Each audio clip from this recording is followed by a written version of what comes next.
Welcome back to another episode of the Airport Fiction Podcast. My name is Nina. I'm Emy. I'm Olivia. Today we are talking about Fourth Wing, and we're talking specifically about disability studies in Fourth Wing. And so we have brought in our dear Olivia, who is a disability studies scholar. I don't know. Anything you want to say to that? I guess I am looking at blindness and disability primarily. So the disability research that I have done for Fourth Wing today is more a little bit like broader disability studies. So I'm really excited to talk to you all about it. We're so happy Bob's here. Bob is one of our besties. Yeah. Our besties. She's the best. Bob's the best. So we're going to start with a little plot synopsis of Fourth Wing, if anyone hasn't read it. I just plowed through the first two again, and I'm trying again to read the third, but it's Such so a trooper. painful. Such a trooper. It was originally supposed to be a trilogy, but then she made so much money that they said stretch it out, and you can tell. You can really tell. I actually really like the first two, and then the third I'm like 3 hours in. I was like, I'm gonna re-listen to the first one. The storyline sounded really fun. I was like, it's dragons, but I have do not love dragons. Yeah. The first one I've does not start read. really slow, I will say. It gets good. Okay. And then the second one I think is better because it's like, I don't know. I was going to talk about this. Like, I can't tell if I'm impressed just because it's meeting like the bare minimum threshold of like what I would otherwise be reading. Because I'm like, oh my God, they're having like complex emotional conversations when that like should be a given. But my expectations for Romantasy are generally so low. I gotta tell you though, I am only like 6 hours away from finishing Alchemized, also known as Manacled, which is a Dramini fan fiction that just got released as a like de-Harry Potterized novel. Okay. Yeah.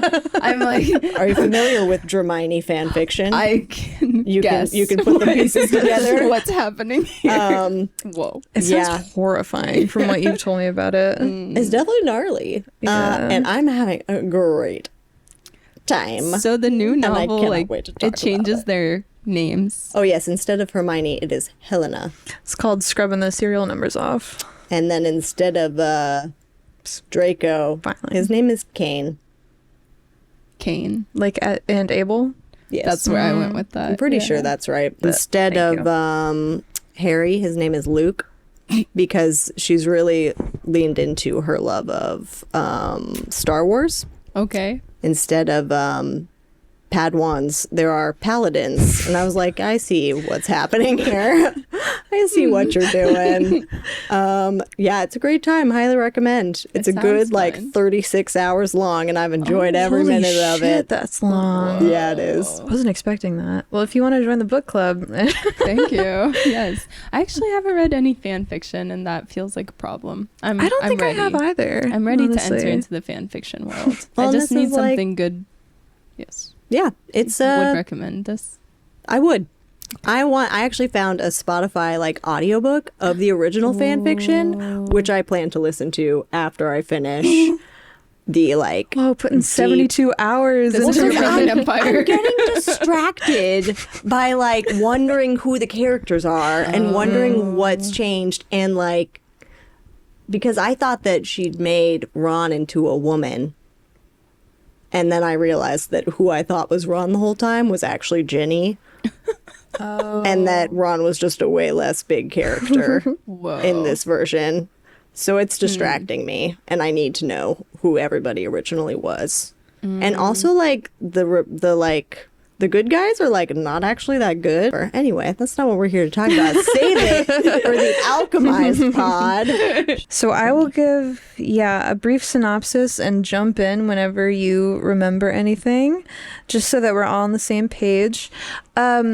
So when I initially heard about Fourth Wing, it was like a Instagram advertisement by the publisher, and it listed three things. It was like Fourth Wing, new novel, #1 disability rep, #2 dragons with great personalities, which I would want to push back on. What a mix. And then the third one was like, and spicy smut. And I was like, okay. So like being disability representation was like a huge part of the marketing.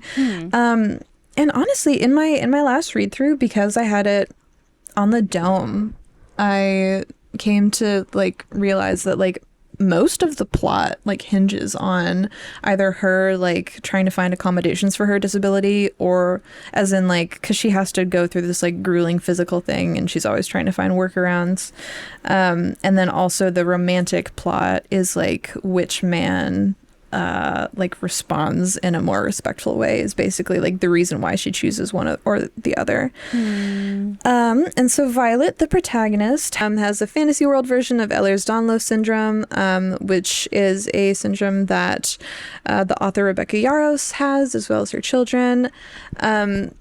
Again, because it's a fantasy world, it's not explained as being Ehlers-Danlos syndrome in the book. It is explained as that her mother had a fever during her pregnancy. The things that she experiences is her joints subluxating or dislocating easily, bones breaking easily, and she is referenced to be in near constant pain. And according to the Cleveland Clinic, EDS is a genetic condition that affects the connective tissue in your body, and common symptoms can be overly flexible or hypermobile joints, soft skin, bruising, unusual scarring, joint and muscle pain, fatigue, and difficulty concentrating. So Violet has trained her whole life to be a scribe, which is basically like a historian or a librarian. But at the last moment, her mother, who is the army general, forces her into the Dragon Riders quadrant, which is incredibly physically intensive and dangerous, and like half of the cadets die before they graduate.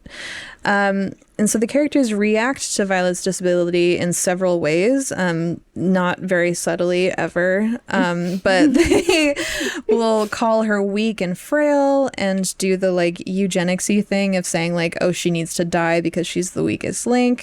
People try to murder her for that reason several times. They're like, quote unquote, the second option is they're like supportive but take it easy on her, which don't allow her the challenges she needs to learn and grow. Or 3, saying that the pain she has faced her whole life has made her mentally strong / more resilient than the others. This is something that I just remembered that I wanted to put on the doc, but there's this thing that I think happens in the second book where they're like, magic needs everything in balance. And so because you're so magically powerful, the universe had to give you a disability. Yeah, I just noticed that you put that Did I? at the very, very end. Oh, did I? Yeah, I thought that was really fascinating. Yeah. And I was going to say too, you mentioned that the author of this book also has EDS. Okay, very interesting.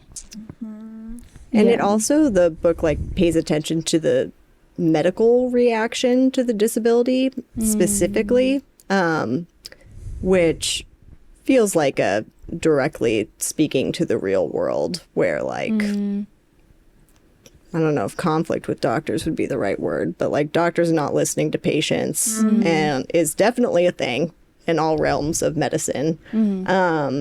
But someone on the Disability and Access Collective, I think it was just like a user, was talking about how she was reacting to the book, and she was talking about how often in fantasy stories a disability is healed via the magic, but how Yarros like intentionally makes that like a capability of magic within this world, but then like not a choice that is taken or made. Oh, you mean like how there's like magical people that can like heal you? Right. Like the magical, like the healers would have the ability to like fix, heavy air quotes, her disability, but then don't. Whereas usually like, what's another example? I feel like it's definitely a thing where like someone who's blind is like given back their sight via magic in lots of things. I know, I can't think of any examples. In the Rapunzel, in the original story, he gets thrown out of the tower in the original Brothers Grimm story. And she's been like banished because she got pregnant via him. And he was made blind by falling out of the tower, and then she cries on him and it heals his sight. Wait, is this kind of analogous to the kid from Game of Thrones who like gets paralyzed in like the first episode and then he becomes like a supernatural magical being. Yeah, that's more of like, Sorry. categorize Bran in Game of Thrones. Sorry, I was very excited by you bringing up Game of Thrones, of course. As more of it's very much a trope of the disabled person being like supernaturalized in some way, and like and I think Olivia can speak to this for sure, like the need to be exceptional when you are disabled, which is definitely something that happens all over fantasy stories. Look at Daredevil, you know? I don't know that one. You don't know That's okay. Daredevil? I don't know anything. You Do haven't you watched the terrible Avatar? Ben Affleck movie? Avatar? The Last Airbender? The Last Airbender. Oh, Toph. Toph. Oh, that's my fucking girl. Yeah.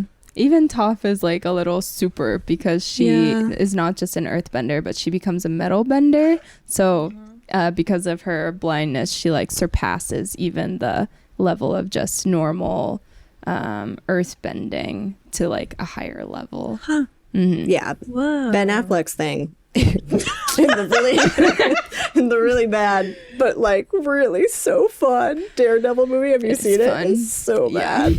I went to like middle and high school with the child of the director.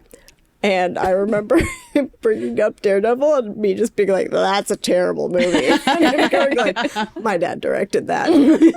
I like how the light flex turns into like, I said the wrong thing. Yeah, it's like big whoops. Yeah. It's funny. I did that with my students. I was asking them about tropes of blindness. And I asked just like the class. And they said Daredevil. And they said Toph from Avatar. And I clicked to my next slide and it's like Daredevil and Toph from Avatar. that's I'm so like, funny. I knew exactly that those were the tropes that you would say. So good. But he goes blind as a child. And then because he has gone blind, his other senses get so heightened that he can be a ninja and like have a weird fight with Jennifer Garner where they're like both balancing on a seesaw at the same time. It's so Sounds bad. thrilling. Love it, I Nina. probably would You love it. Fucking love it. It's so bad, but so fun. Oh, and Colin Farrell is a bad guy named Bullseye, and he's bald. I would definitely rewatch Can Daredevil. We should have a Daredevil night. Yeah, you should. I really, really, really want to watch Daredevil now. Yeah. I feel like I can't name like a specific one, but I feel like a fortune teller, future seer being blind is like a Yes. really Yeah. common. Yeah. And that one goes back to like the Ancient Odyssey. Greeks. Yeah, that's what I'm thinking about. Yeah. But I thought I did think it's interesting. Like, Nina, you told me about this when you were first telling me about the book, is like you have this author who has a disability and then is writing about the disability as a character that is like overcoming so many things. And as a person, maybe it is somebody with EDS and they see this and they're like, yes, I love that I'm seeing somebody who is able to overcome. But then there's always this tension between the super character who isn't able to be seen as just a person outside of the disability as their whole identity, versus the inspiration that character does potentially bring to a disabled community member who gets to see representation that's very inspiring. So yeah, I've just been grappling with that tension as I've been thinking about the story and thinking about talking to both of you, because I don't think it's an easy sort of fix in literature. Okay, so I was going to take us through the 1-2 punch of hot boys that she makes out with. And so there's Dane, spelled Dain, which is very silly, who is her childhood best friend. He's like a year older than her, and she finds him when she enters the Writer's Quadrant. And he's constantly like, Violet, I love you. You have to run away. You have to be a scribe. You'll die. You're so weak, and I love you. And then she's like, well, you're being annoying. And then I was getting Zayden. some PETA vibes when I was reading through this. No, not PETA. I definitely did not hear love PETA. PETA. PETA? Don't we like PETA? What's wrong I don't with like PETA? PETA. Whoa! Please tell So me more. annoying. Are you Team Gale? I always like Gale more. I'm sorry. His name I is know Gale. he killed all the kids, but he didn't mean to. What? He was a weapons dealer. My boyfriend works for BlackRock or whatever. I think he was like an activist. I'm sorry. Let's move on. No, I think that we should. attacked. I think that we should talk about this way more. I think Pete is so annoying. But what's annoying about him?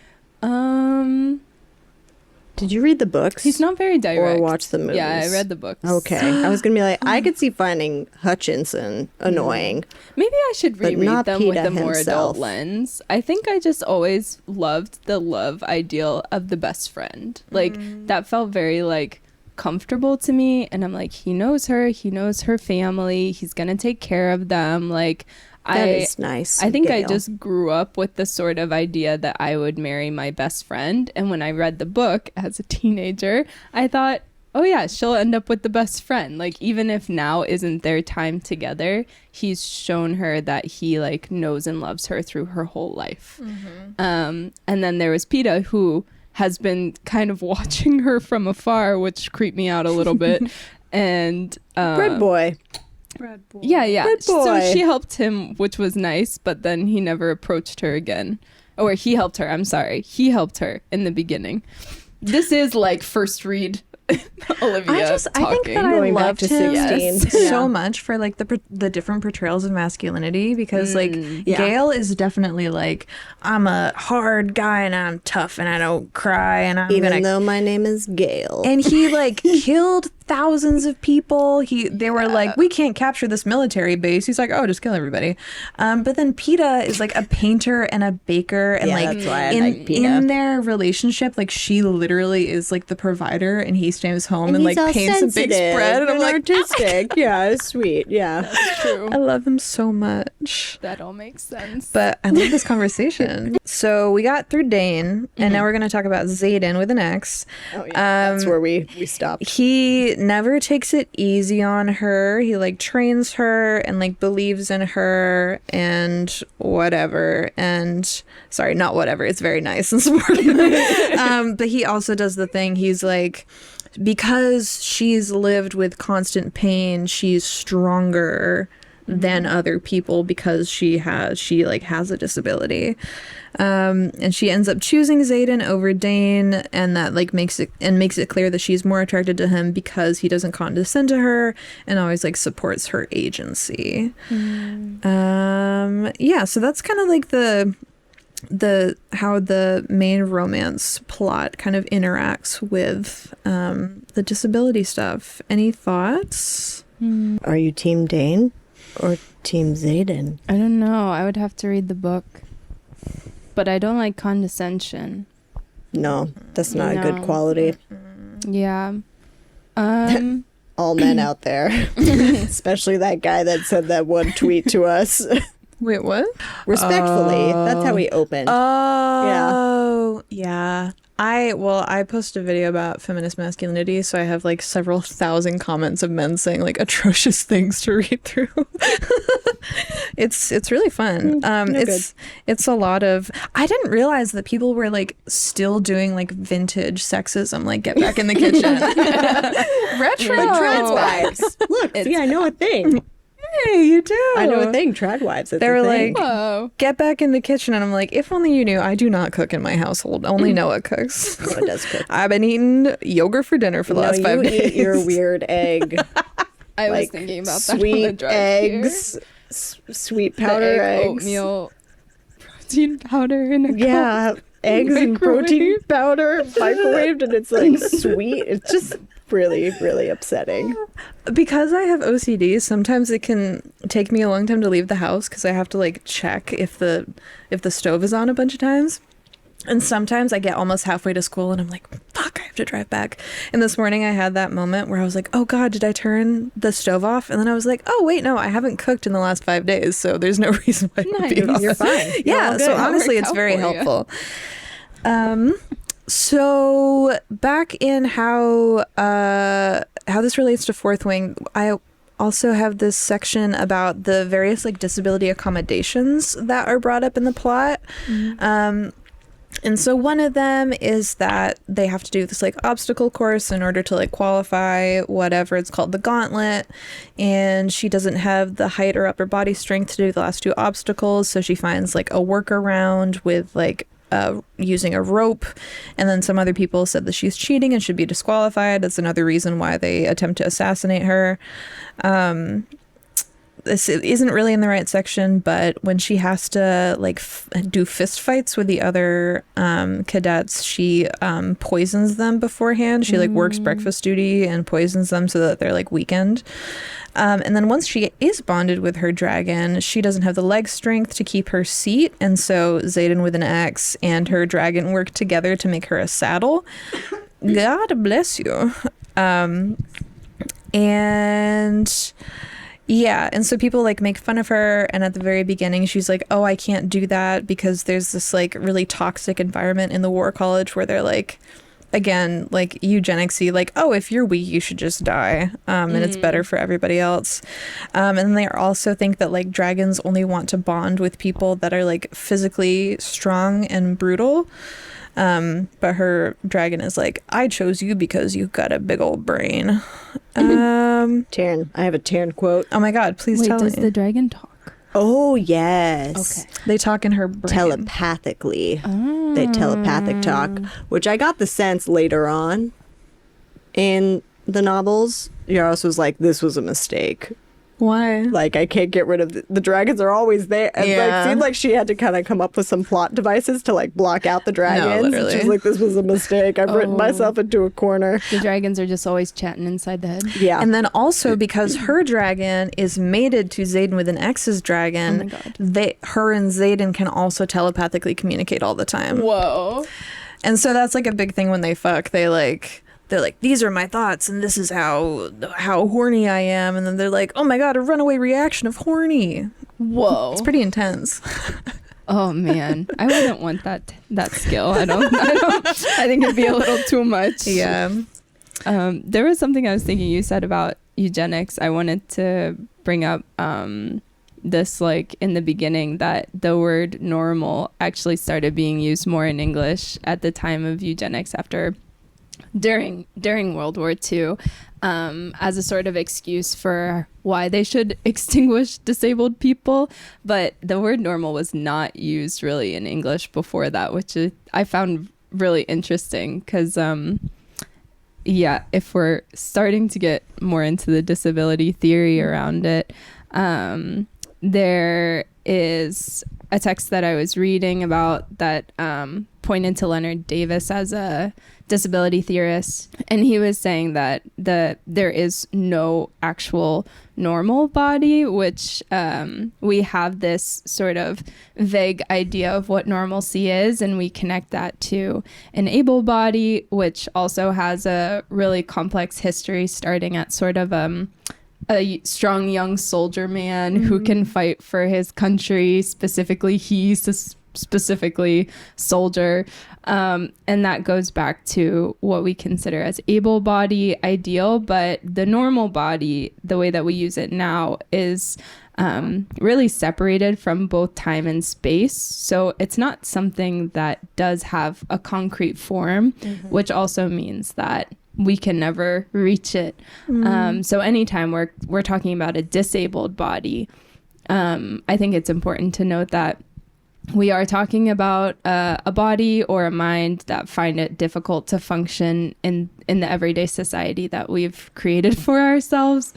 And that's what we're using as disabled. It can be, a cognitive or intellectual or physical thing about yourself that does make it harder to get through the everyday. So yeah, even just this idea of normal does go back to an extremely problematic root. So it is interesting that this sort of eugenics perspective that you mentioned earlier still is incorporated into this story on who gets to live in what way. What doesn't really make sense to me is I thought that like over the course of the books that they would start to like critique that idea, but they don't really. Yeah. They're just like, it makes us so well. So they meet like Griffin riders, which is like a different thing, and they have like their training isn't as like deadly, and they're like, you guys are fucking weird that like half of y'all die, like that's fucked up. And then they're like, whatever, like we're just gonna, I don't know. I definitely thought that the Griffin riders were introduced as like there is a better way out there that we should embrace. Maybe she just hasn't gotten there yet, though. Maybe she'll do that in like the 4th and 5th books or whatever. But yeah, but also this like accommodations thing was making me, because I've heard a lot recently people talking about how like accommodations are like beneficial for everybody, and so the fact that they like look down on her for using a saddle, and yet like people die all the time from falling off, Right. so like if it had been like a thing that was commonly adopted in the quadrant, they would die less, Be more successful. Yeah, it does feel like this false ideal with kind of no reason to have it. You know, would you not rather have more soldiers, more strong soldiers is appropriate for this book? More dragon riders who are staying on their dragons and who are able to do their tasks without dying. Well, that's what doesn't make any fucking sense to me, is because they keep being like, oh, one dragon rider is worth as much as like 100 infantry people, and yet the way that Half of them will die. and then they like allow them and put into place like situations in which they like constantly die. And I forgot what I was gonna say, so that's fine. It does feel frustrating. It kind of also goes back to that idea of the soldier and how people who are in the military are often the ones who leave with a disability, whether that's psychological impact or physical impact. So it does feel a bit silly. We have this really strict standard for people who enter into our military space, or in this case, our dragon rider space. But more than likely, they're either going to not leave because they die, or they're going to leave with an injury that does long-term impair them from being able to do their job or to live their life as they want to. I remember what I was going to say, and it was in response to something that you put in the doc, because Olivia was asking, like, is there a class component to being a dragon rider? And you were like, and then I was thinking, like, why don't they have, like, I'm so sleep deprived. My word recall is not there. Why do they not have accommodations? Yes. And it's because they're, like, obsessed with being super tough. And so tough. They're So jocks. They're Whoa. jocks. The dragon riders? Yeah, They wear full suits of black leather. Do they now? Dude, oh my god, in the second book, there is this scene. I told Noah about this in detail after I read it. There's a scene where she's in her flying leathers and she goes and she like fist fights Xaden's ex-girlfriend. Whoa. Then afterwards, and then she's feeling insecure, and then afterwards Xaden like eats her out. But it's just really funny because he's like, take off your leather pants that you've been fist fighting in and let me eat you out. Like, it's bold of him. I love that. So, like, fighting in leather pants doesn't seem very logical to me. Just like, leather's not as pliant as you want fighting garb to be. I mean, it might help with like a knife situation. Yeah. but And I not guess much there are else. leathers that are like very supple. But generally speaking, I don't think of leather as a highly mobile material. No, I've also tried, because in the books, she's like, I have 15 daggers sheathed at my ribs and thighs. And then I was like, and then I looked it up and people were trying to make mock-ups and they were like, yeah, that's not really like possible. This is what I've been saying about him going down on her throne scene this whole time. Is this she in one the of the- leathers? Not with the going. No, this is a different going down on her scene. No, that's the same scene. Is it the same scene? He's like, you are my queen. That's the scene. Oh, okay, so it's the same scene. Okay. And this is like the most famous sex scene of all of Okay. ACOTAR. Nope. All of Fourth Wing. All of Fourth Wing. Okay. Do you know of ACOTAR? I just know from your second podcast Oh, episode. okay. Watched it. So bad. Okay, go on. And like the way it's described, if you were to diagram the situation, it makes no sense what's happening. Okay. Because it's like, and then her leg was like up there, and then he was like And then it's like, wait, I don't know where, like, I just don't know logistically how it's working. Are they on Scene the blocking dragon? is No. She's on a throne. Oh, she is on a throne. Oh, And 'cause he's she's the going queen. down on her on the throne. But then it's like the way, and then he like lifted me, and then it's like, wait, but what? Like, but where is he then? And it's all, I mean, you read it more recently. It doesn't make any sense. no, not really. And that would have been some sweaty vagina Because she was just fighting. in her leather pants. Which seems ill-advised for But multiple again, reasons. Bold. I love him for that. Yeah. Let's see. Oh, I was thinking about something you said earlier about how he calls her violent. Yeah. Violence. Violence. As a sexy nickname. Interesting. Well, okay, because Some another people thing call that their lovers pickle, baby. What? I'm giving alternative Who pet calls names. pickle? I call Lucas pickle. Not in bed. But so violence. So That's adorable and weird. pickle is totally a thing that people call people. Is it? Have you heard that before? like a parent to a child. Oh, I did get it from Shaun of the Dead, and it's what his mom calls him. It's still like Still a cute. care name. Why is Cupcake okay and Pickle's not okay? Why is Cupcake? I don't think I've ever heard it was like cupcake either. Why is Baby okay and I don't Pickle's like not Baby. okay? Baby. Yeah. Yeah. People call people baby. I know, there's so many baby. No. Nobody puts the baby in a corner. And you know what? Pickle deserves just as much to be here. No one puts pickle in a corner. Nobody puts Pickle in a corner. Okay, this Do you even know what we're saying? Yes, I love Dirty Dancing. That you act all nice. indignant. Well, but- yes. It's one of the 3 movies she has Literally. seen. You were going to say something Yes, about something. violent. Yes. Violence.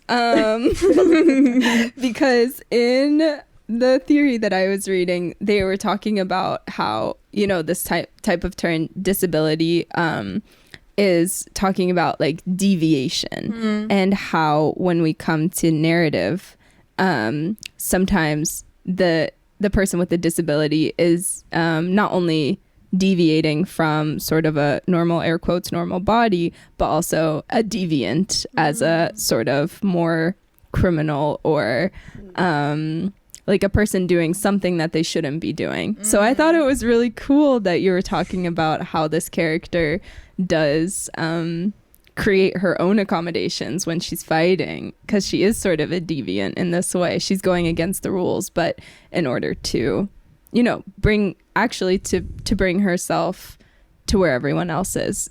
Just like you said, it is an accommodation that she's creating for herself. So I love that he calls her violence, because it kind of points to that deviant personality that is a little bit troped in literature, but it's hard because it is like a badass trope, right? You're like, yeah.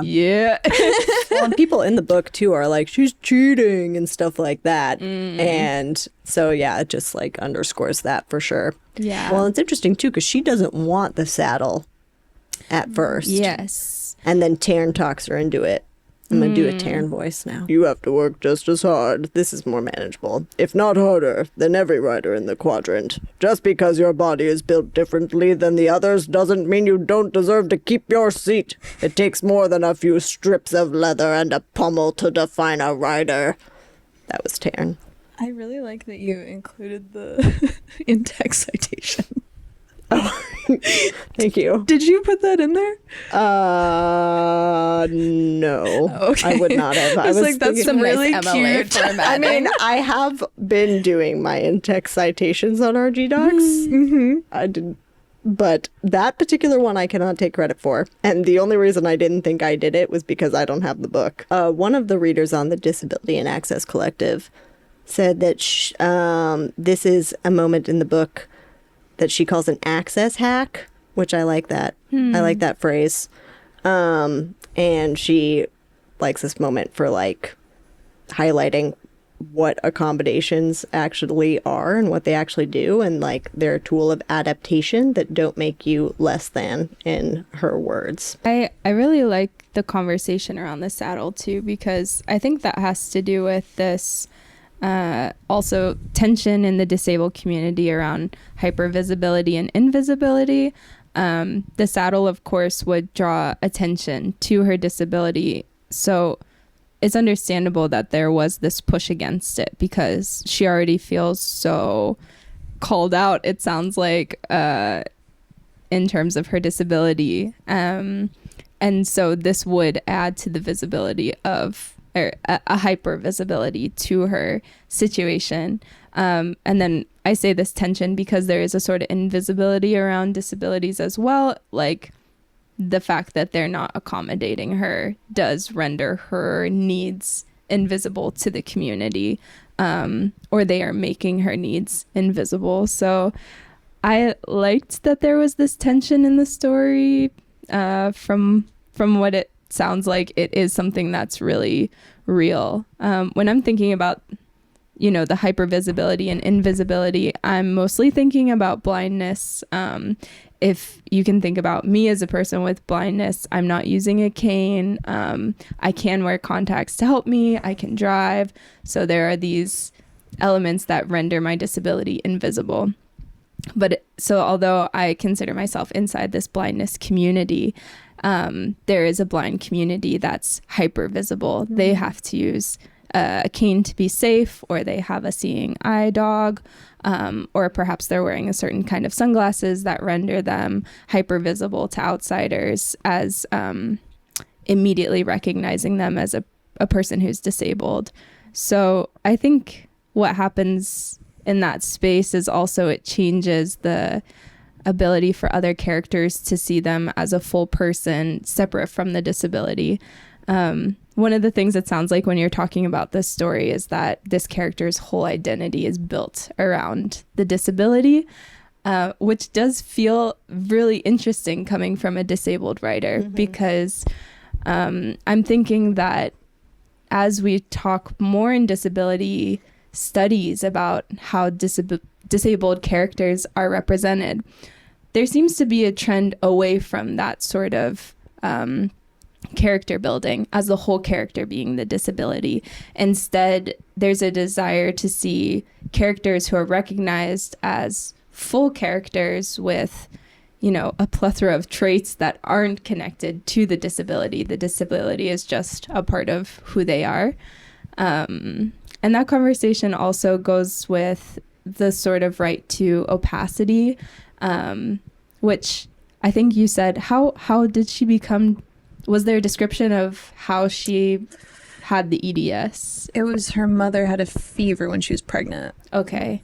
Yeah, so even just the description of how the disability came about is something that a character or a person shouldn't necessarily have to share. But because of the hypervisibility or because of the invisibility, there's usually a desire for people to know, oh, how did you become disabled? Or was this a hereditary thing? Or what exactly is it that you experience? And people are forced to share their experience in order to either interact with somebody for the first time or to receive the accommodations that they need. They have to share this really personal information.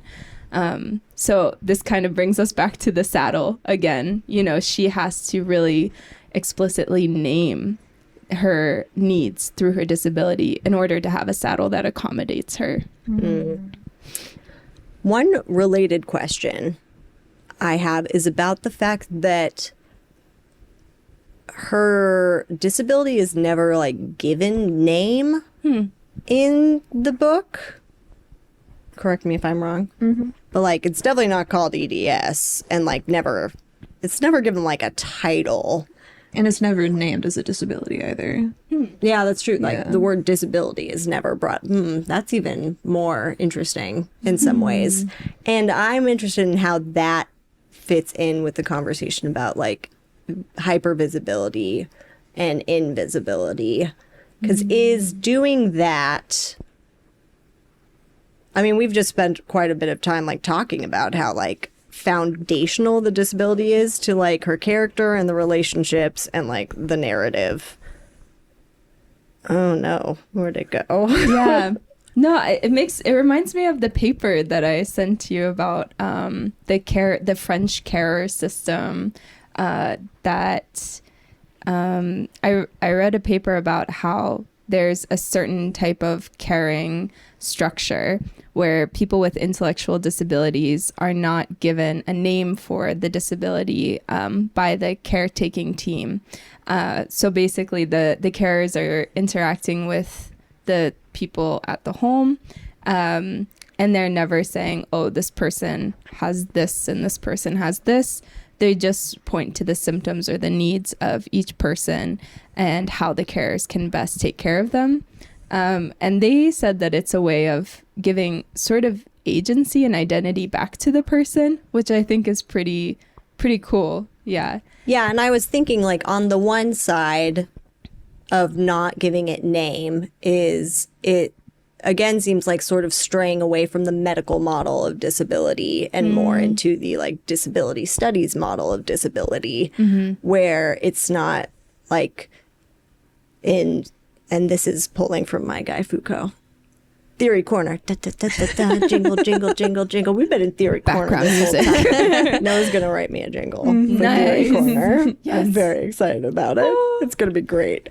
Foucault would say, like, the, like, medicine, like, categorizes, aka names the thing in order to then cure and, like, rid society of the thing and return the body to normalcy, heavy air quotes. And that, like, the whole process of naming, and he's, like, talking about this in the context of sexuality, like, to name the person gay is to other the person as gay, to, like, rid normal world of the gayness. And yeah, I can see, I feel like there's a big parallel there with how, like, naming of the disabilities, like, as a certain syndrome or a certain condition or whatever participates in that process. But on the other hand, like, we can't really know a thing until we have language to describe it. Yes.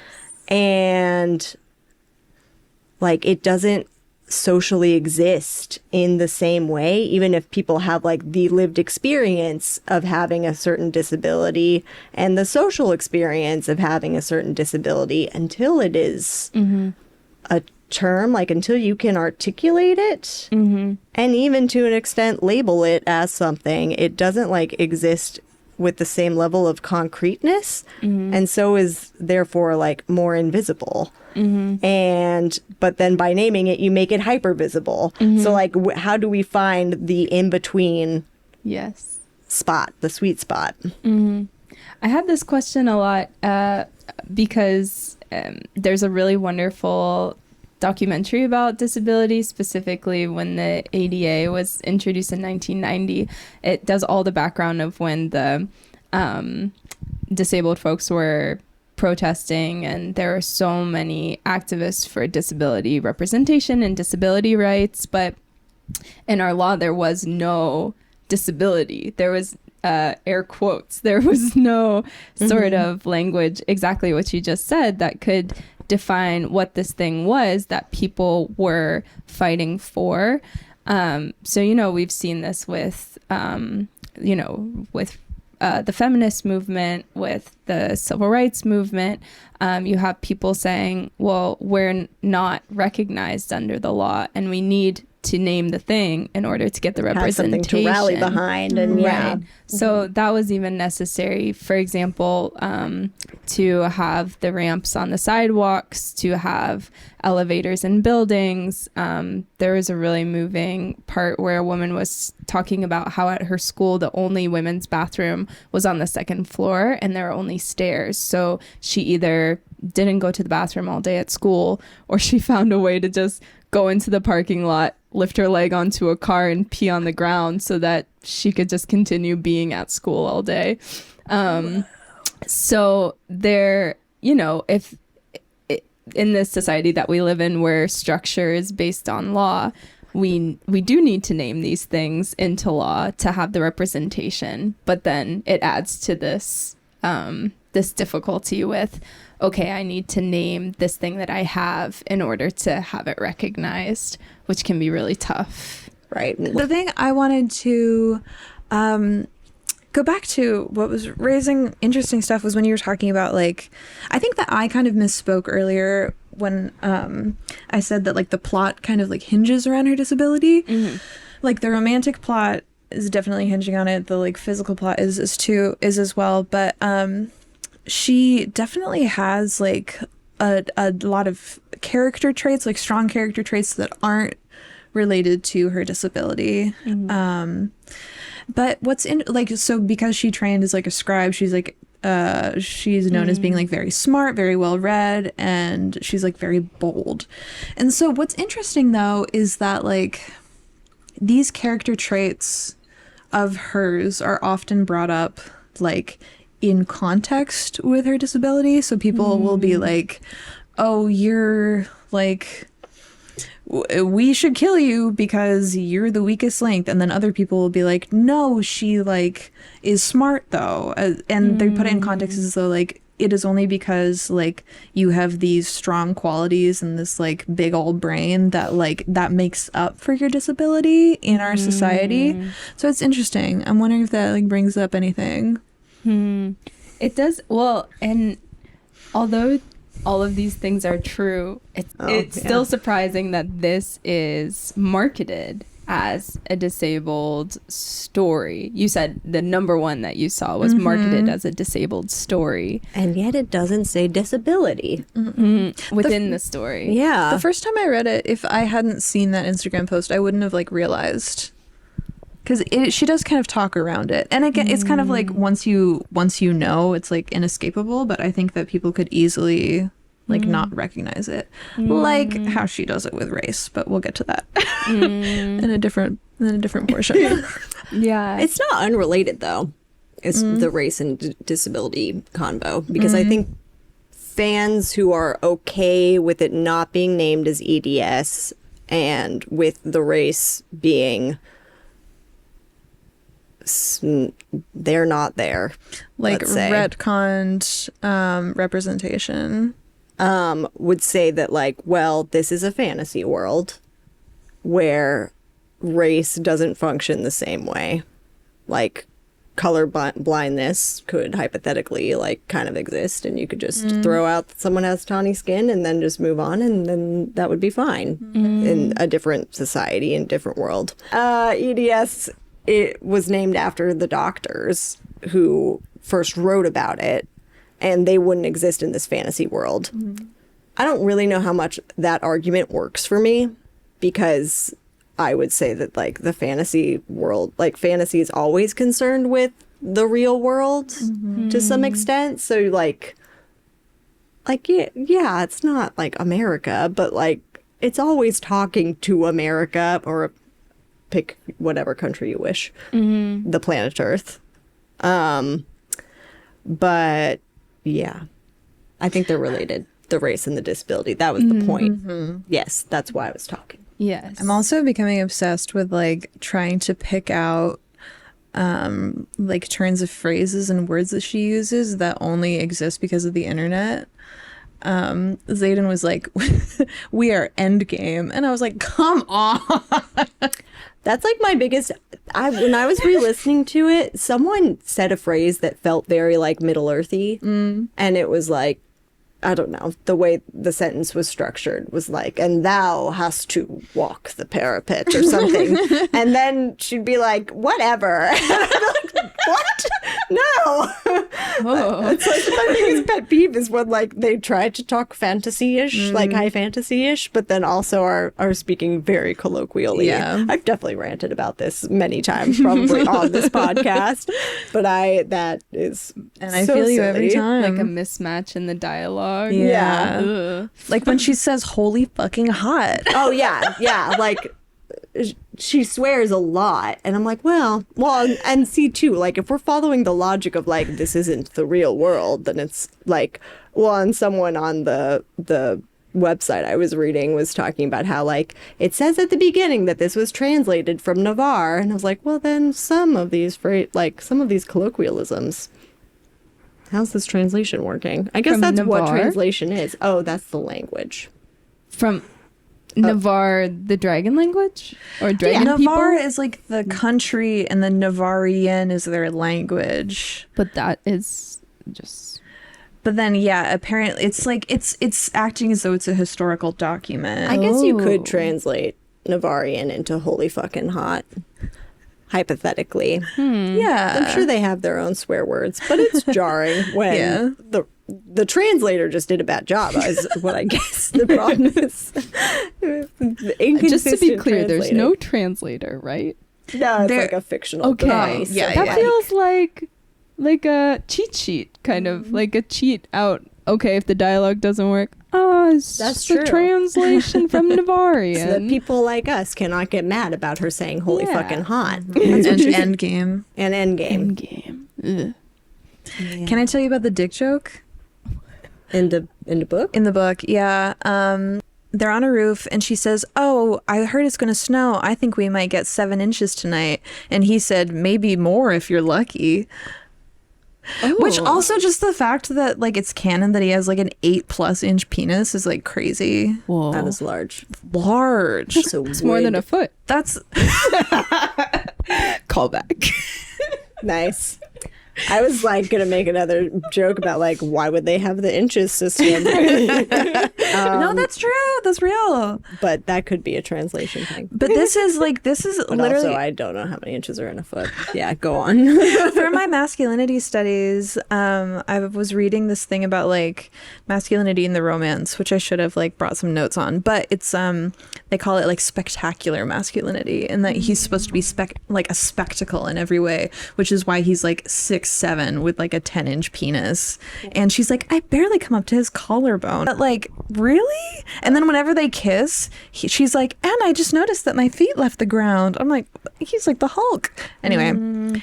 Does that not kind of go into the sort of savior ideal too? You have the big strong man who's fixing things for this, person who has needs. Oh, I was going to say earlier when we were talking about violence that this is also a trope that we've talked about within these books, is that I don't know if it's like kind of trying to subvert the theme of like the man being the savior, but the woman protagonist is almost always like a very capable fighter. And you texted me when you were reading the Poppy book, and you were like, he got hard when she like killed somebody or something. Are you sure you didn't text me? No, you definitely texted me Alright. that. Yeah, sounds Um, right. But it's like, I think it's another, wish fulfillment form of like a man recognizing your agency, is that they, For sure. they find it very sexy when the woman acts out agentially. Capable and can do stuff for yourself. And Yeah. you don't need him to save you because you can kill people all by yourself.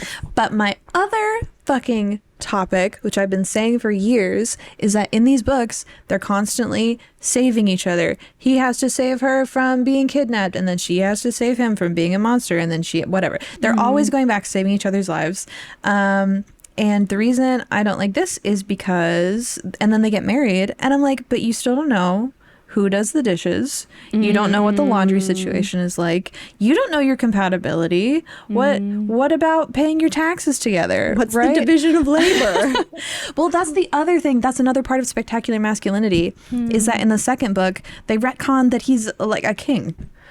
Oh, yeah. They did do Remember? that, yeah. It's like all of these wealth is part of the like spectacle of masculinity. It's like, I'm trying to think of our other, Hawk is a king in the Poppy book. Yeah. High Lords in Akatar. He's the duke or the king. I'm trying to think of other ones. Draco has a title in Alchemized. And we back. And we back. Darius A. Crux in the Zodiac Academy. They all rich. They're the heirs to the throne. That's what I'm saying. What Yeah. about a working class fantasy where you have to worry about who does the dishes? We have the milking one. That sounds like a working class romantasy. I think I asked that sort of question about class for a reason, and I don't remember. We'll come back to that. Continue, please. Oh, I was at the end of my train of thought. Oh, okay. Yeah, I wanted to bring in some questions for y'all that kind of, I think, connects to this because, there are questions, race, class, sexuality, disability. And a lot of writing on disability, which I wrote to you all, is this quote that's very popular where they call disability the master trope of disqualification. We can say the word master continues to be problematic. But, I have a lot of thoughts on this because I did write one paper where we look at all of these different oppressed sort of groups. And the question becomes, well, what is the worst, in this oppression Olympics that I think is a popular conversation. But there's a quote from a text I was reading about narrative prosthesis, which is this idea of using a disabled person as a literary device.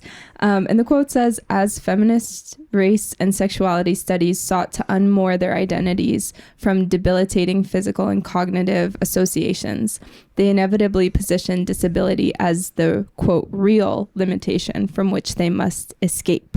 So there's this idea that, being disabled is kind of the worst of the worst. And, people might agree or disagree with this based on what you've seen in literature. But one question that I wrote is, if disability is sort of the worst of the worst experience you could have, does then writing about a character that overcomes their sort of adversity in disability become the ultimate experience of overcoming? Wow, amazing questions. Thank you so much. It's coming from the perspective of like the way people write about disability is it like you can't imagine anything worse happening than, or like people will be like, yeah, my life might be hard, but at least I'm not paraplegic, that kind of perspective, or like activists categorizing disability as like the bottom of the social totem pole. Yeah, both. I think I'm thinking of it more as the first one, because I've kind of had that, people say that to my face before, actually, like, your life sounds really hard, glad it's not me, but in different words. And I'm like, yes, that is just my life every day. Jesus. Glad it's not Thanks you so too. much. Nice to meet you. You're welcome. Yeah. So I guess I'm positioning the question as a writer, as a reader. When you read about a disabled person overcoming adversity, does it feel like, oh, thank God I'm not them, but also that you can't imagine a more heroic comeback? I was thinking about this in my last read through, in that this is a fantasy world in which it seems like all of our metrics of like privilege and oppression are just like non-existent. Like, it doesn't seem like this is a society in which like race plays a part in oppression, at least from what we see. Like, the people in charge are like women and people of color. Everybody's bi. There are like trans people as well, and it like like people, again, I said that the kind of shit that people and like horrible things that people say to Violet is like not at all subtle, but never is there an example of people like discriminating others because of their gender or because of their race or sexuality. So that is really interesting. I think too, it's kind of hard for me to parse it out because of how much I see her disabled body mind is tied to her gender. And how much of like her precarity feels like a like maybe more extreme version of like how things would already be as a woman, where like when she's doing the gauntlet, which the gauntlet is pretty much like the American Ninja Warrior. Okay. Like, okay. but actually, I'm With a pretty dragon. Sure, No, literally, I'm yeah. pretty sure that is. I bet Yarros is a fan of American Ninja But if Warrior. you fall off, you die. Like to the point where it like sounds like one of the things that she can't do is like American Ninja Warrior, you know, the ramp. Yes. You have to in the like run up and balls. grab the thing, the like ledge. Yes. And I'm reading that and I'm like, that's not even like necessarily about her being disabled. Like, it's just a hard task. that's just a hard thing to do, especially for a woman. Like watching American Ninja Warrior, none of the women can do the little running up the rampy, grab the ledge thing. What's interesting too is that she doesn't say like it's because of my disability. She says like I'm not tall enough. Yeah. Yeah. Maybe in part because the disability isn't named as a disability. It's really hard to like, can she not run up the little ramp and do the Ninja Warrior thing because she's a woman and like we're not as tall and we can't jump as high, or because of her disability? So I do not know how to answer question one, but or related to your first question, and this may not be at all relevant to our podcast, so you are allowed to cut this. I was thinking about our class, our GWS class, and how, as far as like participation in the Oppression Olympics, it seems like disability studies is uniquely positioned to avoid some of the problems we've encountered when reading about like feminism and like critical race theory. Like if feminism tends to like disregard women of color and like race studies tends to not pay proper attention to women and queer people.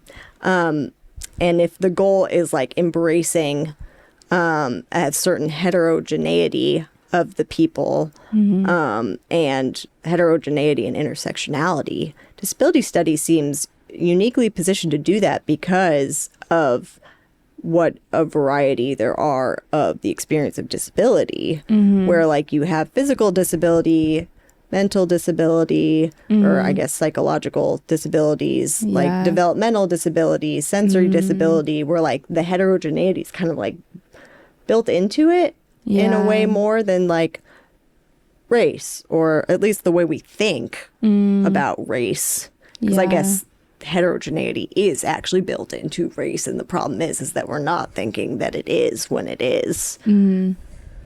I do think there's probably a large, like a maybe still a tendency to preference like white people, maybe white men within disability studies. I haven't read that much about it yet, but I'm thinking more about the considering women to just be crazy instead of having some other very explainable problem, or like explaining away their pain. So more the idea of like, if a man has complained about pain, it's taken seriously. Yeah. Or if a man has had a cognitive, intellectual, psychological problem, maybe it's taken more seriously than a woman.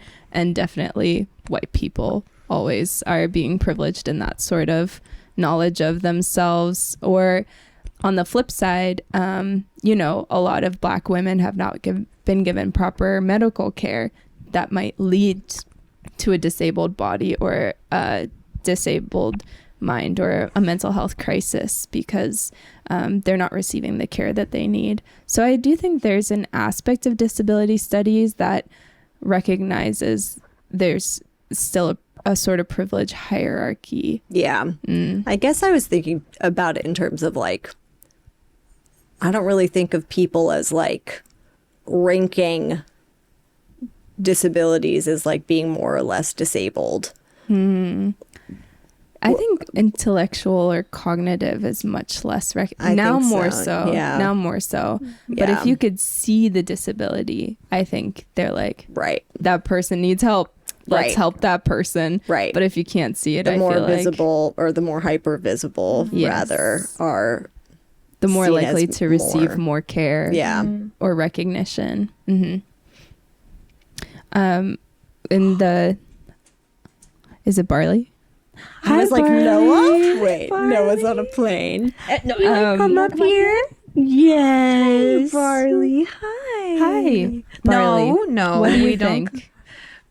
Is our character seeking an escape from her identity category as a disabled person? I think not. I think not. I guess I kind of don't really know what like escape would look like here. Come here, darling. Because there is this excuse me. Oh my god. I think of escape as sort of trying to, we'll use the term pass because that's what was in my text, but to present themselves as somebody who does not have a disability. I will say, there's this thing that happens in the book where when Violet enters the quadrant, they're like, she's like, my joints have slip easily, my bones break very easily. I'm not going to be able to like hold my own when like fighting hand to hand, which is like the whole job a lot of the time. And so she poisons everybody. But then there's like a couple paragraphs where they're like, oh, well, actually, you should do weightlifting to strengthen the muscles around your joints so that they don't slip as easily. And then kind of after that, she's able to like fight and kill like anybody. Yeah, which was strange because, yeah, I mean, I don't know. Maybe it does work like that. But it did seem kind of like a huge switch. And An easy fix for her difficulty. Yeah, and like Rebecca Yarros was like, shit, like, but what about all these fun action scenes? Like, you know? Yeah, I don't know. What do you think? I'm inclined to think towards not. Because back in the saddle again. Yes, she uses the saddle. She uses the saddle. And it's a tricky, like, to portray someone as, like, wanting to be, like, acknowledged as, like, an agentive subject who can, like, do stuff for themselves, but also, like, needs accommodation is like, it's hard to like do both, I think, in a narrative to like portray someone as both without it feeling like I want to be an agentive subject, therefore I'm rejecting my disability versus like needing accommodation meaning accepting disability. But I think that it actually like does both pretty, You know what? well. I just remembered, and I wouldn't have remembered this if I hadn't just read it, in the like climactic scene of the second book where they're all fighting, she like very grandiosely like cuts off the straps of her saddle so that she can like run around, and she ends up being fine. And she like saves her friend, which again, yeah, I don't know. Yeah. Which it just like at that point, it seems like how it was written was that she actually was not limited by her disability because she actually was fine. And her dragon was like, no, don't cut yourself out of the saddle. And she's like, I'm going to do it anyway. Yeah. And then we're like back into superhero territory, which is like, it's not even about whether Violet is or isn't as much as like the text is taking her beyond that question. The only other thing I was asking kind of is if there are characters that seem to react to her as a whole person with a whole person who is also disabled, or if it does always seem like characters are identifying her as disabled person first, with sort of that being the largest marker of her identity. Dane definitely largest marker of the identity. Well, and there's a moment early in the book too when she's like, her shoulder's been dislocated or something like that, and he's like telling them not to fix her shoulder because he wants her to get into the scribe unit. So he's like, if you fix it, then like she'll be fine and have to go back. So like keep her in pain. Oh my gosh. So that, yeah, and that's rough. bad look for Dane. Yeah. Tough look for Dane. Fuck Dane. Well, and he like denies her agency in many, many ways, like beyond the disability stuff. But would you say that Xaden sees her as... I was about to say, it seems like characters either like see her as distinctly lesser than or more than. Yeah. Because Xaden does react to her in a like, you've overcome so much, therefore you are like stronger than everyone. And that does, yeah. And so it does seem to be like either people react to her with condescension or with that like, you're a superhero pedestal. mode. Yeah. Which is frustrating because I think for a disabled person, you're like, well, I have to get through today. Yeah. So you don't have, I think we talked about this a little bit too, like there's no choice in it. I guess for her, there's the scribe or the dragon rider, but the sort of overcoming comment, it's like, I haven't overcome exactly. I just am living my life with this body and doing my best, you know. And so having people celebrate it sometimes can feel frustrating because it's not a choice, it's just survival. I think I was gonna say your comment on the doc that says don't call it a comeback, I wondered what that was in reference to. Don't call it a comeback. I put the YouTube. It was just that song was in my head. Because I asked that question about overcoming adversity, and I think it did actually originally draw into this idea that when a disabled person is doing life, they, in my opinion, it's not overcoming something, it's just surviving with the tools that we're given. Or so I think like I personally sometimes get frustrated when somebody's like, oh, you've like been through so much, like you're so amazing, and it's like, no, I'm just doing the thing literally anyone in my position would do, getting through the day, you know, with these tools I've been given. So that's what I think of with the don't call it a comeback. But you know, there's also that sort of like inspiration porn, which we didn't really touch on, but people love to see these stories of disabled people overcoming because it's like extra impressive. But then I think it's extra impressive because there's always that thought in the back of that person's mind, like, oh, thank God it's not me. So yeah, I would be interested to read this book since I should to talk more about this. Or It's interesting, you know. That's true. I made a note the other day because when I take an edible and I start thinking about things way too hard, I start thinking that like every thought that I have is extremely profound. Yes. But one of the... You like to think the moment determines itself, but really you are living inside a pattern. No idea what the fuck that means. The other one that I made was Ask that Emy what it's like to feel spiritually depleted. The other one is that I left myself a really long voice memo about how I want to fan cast Saeed from Lost as Xaden. Oh yeah, that's in the doc. I love Saeed. Unbelievably sexy. I do not see that at all. Love and respect to Saeed, but no. Why don't you see it? When I look at him, I do not feel the tingles.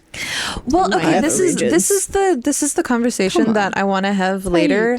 But like when she describes Xaden, she describes him as being like he's geometrically perfect, and like perfect is not like a physical descriptor. It is not specific at all. No. And so that honestly I think makes it like less immersive. But my note that I said is I don't take Romantasy seriously, and yet I love it anyway. I think I nailed down like how I feel about it. I don't know. Can you think about how you feel about Romantasy? I like it. Do you feel like you take it as seriously as you do like other books? I think I do in different ways. there's like sort of a Romantasy isn't a genre that, and you know what, our close reading is what has made me think about this. Romantasy isn't a genre that lends itself to close reading. Where like we look at a passage and we read it 18 times and think really deeply about it and like think about the word choices and stuff like that in order to like sort of unveil what it means. That's not really how the genre works. And historically in the academy, like the texts that we deem as more worthy of study are the texts that are more available to close reading. But that's only one way to study and engage with and analyze a text. And I think here we're doing a lot more of the like applying a theoretical framework like disability studies, like feminist theory. And that is also an equally valid way of reading the text. That being said, like, no, this doesn't have the same gravitas in my soul that like Mrs. Dalloway does. But I wonder if that's wrong. And yet, but it brings me so much enjoyment. Yeah. Like while I was listening to these, because they're each like 25 hours long, there was like, while Noah was gone, I kept finding myself like wanting to like do the dishes or my laundry because it meant I would get to listen to it. But I will say I do a lot of like when I'm out in public and the sex scenes are getting so repetitive. But when she says, there's a lot of things that I like do, like I can't not physically cringe at, but I don't really mind.